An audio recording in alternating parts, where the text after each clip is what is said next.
Hello everyone, this is Priyanka and welcome back to pre explore. So आज के session में हम बात करने वाले हैं नेचर ऑफ ईवीएस। भाई ये पेडागोजी का सेशन रहेगा, यानी कि ईवीएस का नेचर आखिर कैसा होता है ना, और कौन से क्वेश्चन, किस तरह से क्वेश्चन आपके बन सकते हैं इस टॉपिक से, वही आज की क्लास में हम करने वाले हैं ना। और क्लास की पीडीएफ्स आपको मिल जाती हैं टेलीग्राम से, तो टेंशन लेने की बिल्कुल ज़रूरत नहीं है।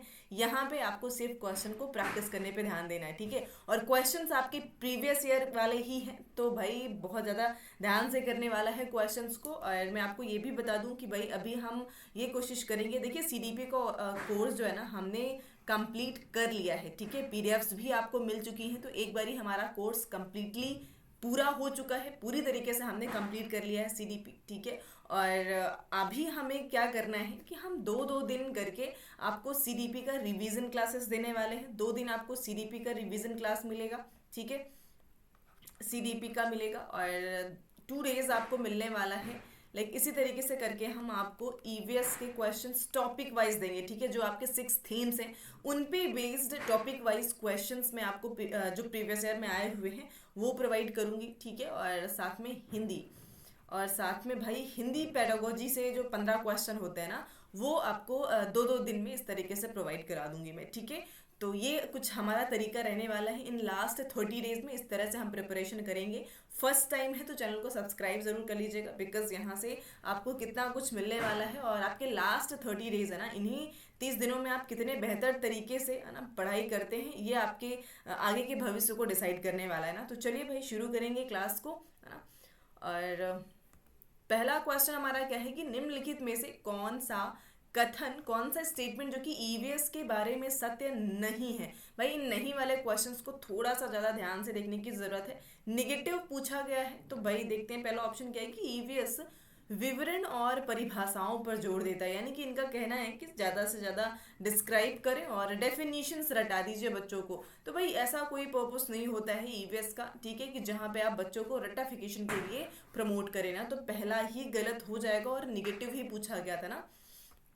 अदर ऑप्शन क्या है कि ईवीएस शिक्षार्थियों को अपने पर्यावरण का पता लगाने के अवसर प्रदान करता है। बिल्कुल अच्छा पॉजिटिव पॉइंट है ये हमारे लिए, ठीक है। ईवीएस बाल केंद्रित शिक्षा पर आधारित है, बिल्कुल ये भी पॉजिटिव है। सिर्फ ईवीएस ही नहीं, सारे सब्जेक्ट्स जो होते हैं वो चाइल्ड सेंटर्ड है, यानी कि हमारी जो एजुकेशन सिस्टम है, फिर हमारी एनईपी 2020 हो या एनसीएफ 2005 हो, सभी चाइल्ड सेंटर्ड एजुकेशन को ही प्रमोट करते हैं, ठीक है। नेक्स्ट क्या है, यानी कि लास्ट ऑप्शन एकीकृत, यानी कि इंटीग्रेशन को, सबको समाहित करके ईवीएस अपने आप में चलता है ना। कई सारे सब्जेक्ट्स हैं जो आपको ईवीएस के अंदर या फिर लाइक ईवीएस में देखने को मिल जाता है ना।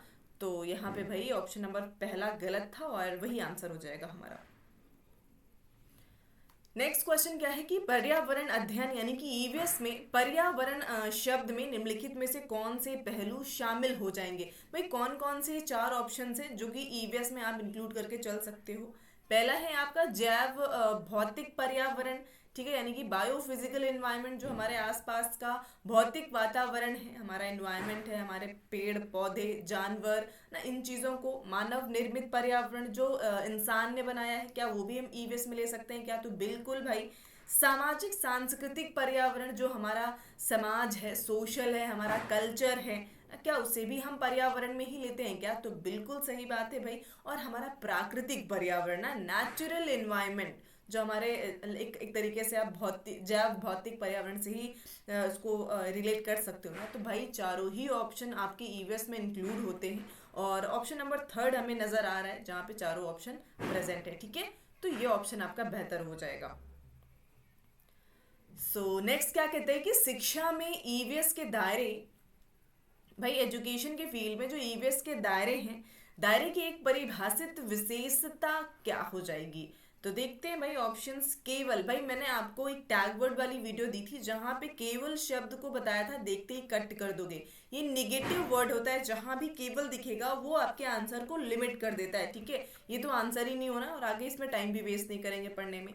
पर्यावरणीय ज्ञान को दैनिक जीवन और संस्कृति से अलग कर देंगे, सेग्रीगेट करने की बात कर रहे हैं ना, सेपरेट करने की बात कर रहे हैं। ऐसा नहीं करना है भाई बच्चों को, और बच्चों को उनके जो भी लाइफ स्टाइल है और उनके आसपास का पर्यावरण है उसके साथ में ही उन्हें जोड़ करके आपको पढ़ाना है, ठीक है। प्रारंभिक बाल्यावस्था शिक्षा में पर्यावरण के अध्ययन की उपेक्षा करता है क्या भाई? है ना, चीज़ों को इग्नोर कर देगा?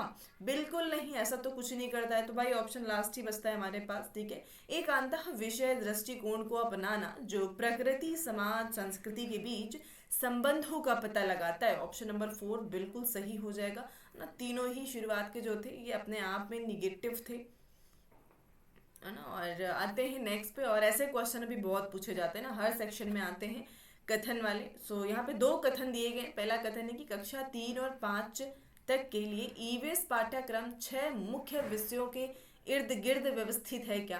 ना, तो भाई ये कौन से 6 विषय हो सकते हैं जिनके इर्द गिर्द आपके ये ईवीएस एक तरीके से रहता है? तो भाई एक तरीके से देखा जाए ना तो कहा जा सकता है, बिकॉज ईवीएस क्या है, अब क्लास 5th तक बच्चों को ज्योग्राफी, हिस्ट्री, पॉलिटी, सिविक्स, ये सारी चीज़ें तो पढ़ाई नहीं जाती हैं। ज्योग्राफी भी इंक्लूड कर सकते हैं ना, ये सब चीज़ें पढ़ाई नहीं जाती हैं। ओवरऑल ईवीएस में ही सारी चीज़ें समाहित हो जाती हैं ना। तो यहाँ पे हम कह सकते हैं ऑप्शन नंबर फर्स्ट हमारा कथन पहला सही है। नेक्स्ट क्या कहते हैं, दूसरा कथन क्या है कि परिवार और मित्र, काम, खेल और भोजन प्राथमिक स्तर पर ईवीएस के विषयों को दर्शाते हैं। बिल्कुल, अगर आपने कहा भाई, हम लोग ने पढ़ा है ना कि अभी पढ़ते भी हैं कि जो हमारी ईवीएस है वो 6 थीम्स पे डिपेंड करती है, ठीक है। 6 थीम्स है जहाँ पे पूरा आपका ईवीएस जो होता है वो एक्सप्लेन किया गया है। तो बिल्कुल सही है भाई, है ना। और दोनों ही कथन अपने आप में बिल्कुल सही है। तो पहला सत्य है कथन, दूसरा असत्य है।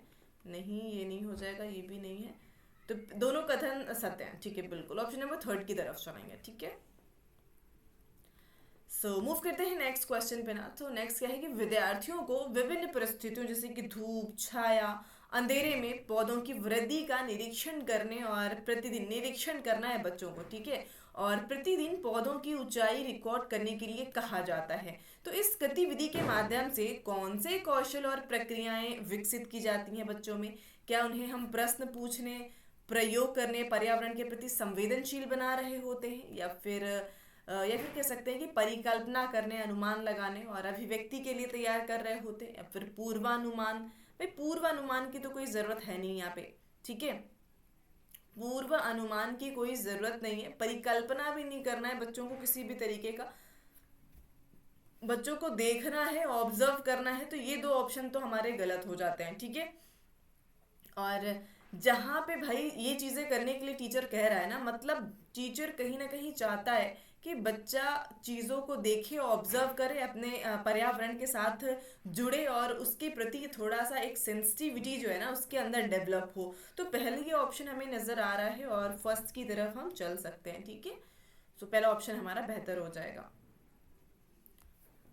अगेन रीजन असर्शन से आपका क्वेश्चन आया है। तो भाई असर्शन क्या है हमारा कि पर्यावरण अध्ययन सीखने के सिद्धांत इस क्षेत्र में प्रभावी शिक्षण और अधिगम का मार्गदर्शन करने वाले कई विचारों को शामिल करते हैं। बिल्कुल सही बात है भाई।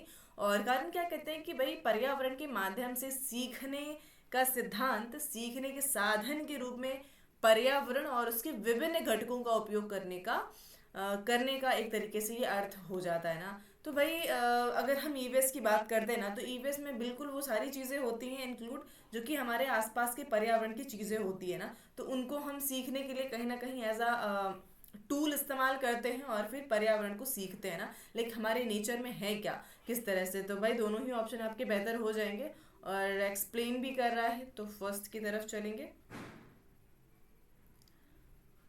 अगेन नेक्स्ट क्या कहते हैं कि निम्नलिखित में से कौन पर्यावरण अध्ययन की अंतः क्रिया प्रकृति का सबसे अच्छा वर्णन करता है, ठीक है। इंटरडिसिप्लिनरी नेचर की बात कर रहे हैं ईवीएस के, तो कौन सा ऑप्शन है जो सबसे बेहतर एक्सप्लेन करता है? तो देखिए, जब भी अंतः विषयक प्रकृति की बात होती है ना ईवीएस के, तो इसका मतलब है कि ईवीएस ने अपने आप में कई सारे विषयों को समाहित करके रखा है ना। जैसे कि पहले भी एक क्वेश्चन आया था जहाँ पे बताया जा रहा था कि हिस्ट्री, ज्योग्राफी, पॉलिटी, ठीक है, इन इन्वायरमेंटल स्टडीज, इन सबको अपने आप में समाहित करके ईवीएस चलता है ना। साइंस, सोशल साइंस, ये सारी चीज़ें कह सकते हो ना आप। तो बिल्कुल भाई, ठीक है, यानी कि साइंस के साथ साथ सोशल साइंस और आपकी ह्यूमैनिटीज़, ये सारी विषय आपके ईवीएस में इंक्लूड है। तो ये बिल्कुल इंटरडिसिप्लिनरी नेचर को शो कर रहा होता है। पहला ऑप्शन सही है। दूसरा कह रहा है कि विभिन्न तरीकों का उपयोग करता है जिसमें बच्चों को अवलोकन, प्रयोग और प्रतिरूपण भी शामिल होता है ना। तो बिल्कुल बच्चे एक्सप्लोरेशन के माध्यम से भी चीज़ों को सीखते हैं और ये भी यहाँ पे बेहतर हो जाएगा। तीसरा ऑप्शन क्या कह रहा है कि बच्चों को छात्रों को आलोचनात्मक सोच और समस्या समाधान कौशल विकसित करने में भी मदद करता है। तो ओवरऑल तीनों ऑप्शन सही है, यानी कि उपरोक्त तो सभी हो जाएंगे ना। तो यही जो तीनों ऑप्शन है, ये एक तरीके से यहाँ से आपको ये सीखने को मिलेगा कि इंटरडिसिप्लिनरी नेचर क्या होता है ना ईवीएस का। तो ये तीनों ही चीज़ें अगर कहीं प्रेजेंट है तो आप कह सकते हैं, ठीक है।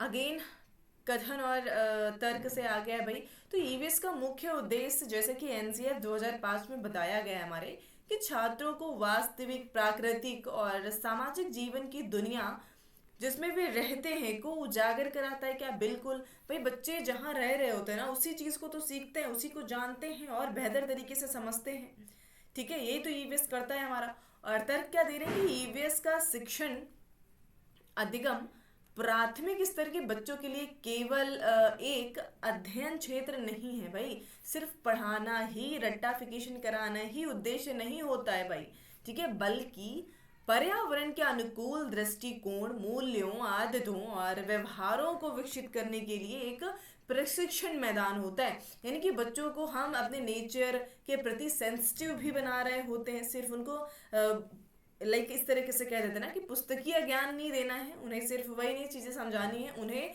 उसके प्रति, अपने नेचर के प्रति सेंसिटिव भी बनाना, ये भी उद्देश्य होता है, ठीक है। तो भाई ऑप्शन यहाँ पे दोनों ही करेक्ट है, ठीक है। ऑप्शन नंबर फर्स्ट बेहतर हो जाएगा। और नेक्स्ट क्वेश्चन क्या कहते हैं कि ईवीएस का निम्नलिखित में से कौन सा उद्देश्य नीचे वर्णित परिदृश्य से संबंधित हो जाएगा। ये परिदृश्य आपको दिया गया है भाई, इसको पढ़िए और आपको बताना है, ठीक है, इस सिनेरियो को पढ़ करके कि प्रकृति की सैर के दौरान रवि ने बगीचे में विभिन्न प्रकार के फूल खिले हुए देखे, ठीक है, और इसने ऑब्जर्व किया इस चीज़ को कि उसके रंग, आकार, सुगंध का अवलोकन किया और अपने सहपाठियों के साथ अपने अवलोकनों को साझा भी किया, उसने शेयर भी किया चीज़ों को लेकर के ना। तो पहला ऑप्शन क्या है कि बच्चों को खोजपूर्ण और व्यवहारिक गतिविधियों में शामिल करना, बिल्कुल कह सकते हैं भाई। प्राकृतिक पर्यावरण के ज्ञान और समझ को प्राप्त करना, ये चीज़ तो था, बट साथ में वो शेयर भी कर रहा है चीज़ों को ना, इस चीज़ को भी देख रहे हैं हम। जैव विविधता और पारिस्थितिक संतुलन के लिए अभिमूल्यन विकसित करना हो सकता है। आलोचनात्मक चिंतन और समस्या समाधान के कौशल को, भाई ऐसा तो कोई यहाँ पे दिखा नहीं गया है, बस सिंपली बच्चे ने ऑब्जर्व किया है चीज़ों को, जो अपने दोस्तों के साथ भी शेयर कर रहा है ना, तो खोजपूर्ण कह सकते हैं। और साथ में एक व्यवहारिक गतिविधियों को भी शामिल करना है ना, तो ऑप्शन फर्स्ट बेहतर हो जाएगा। मूव करेंगे नेक्स्ट पे। सो नेक्स्ट क्या कहता है कि एकीकृत पर्यावरण विज्ञान के रूप में ईवीएस अध्ययन का क्या महत्व है, ठीक है। सो प्राकृतिक और सामाजिक सांस्कृतिक वातावरण से संबंध स्थापित करने में जागरूक और सक्षम होना, कह सकते हैं। भाग लेने में सक्षम नहीं, ऐसा कुछ नहीं है भाई ना, या फिर A+ लेने के उद्देश्य से भी नहीं करना है, ना ही तुलना में अधिक आनंद लेना है, ठीक है, तो ऐसा कुछ नहीं। ऑप्शन नंबर हमारा फर्स्ट बिल्कुल बेहतर हो जाएगा। सो आज का सेशन हमारा यहीं पे फिनिश होता है। आई होप चीज़ें आपके लिए हेल्पफुल रही हो। PDF जैसे कि मैंने बताया है कि आपको मिल जाएगा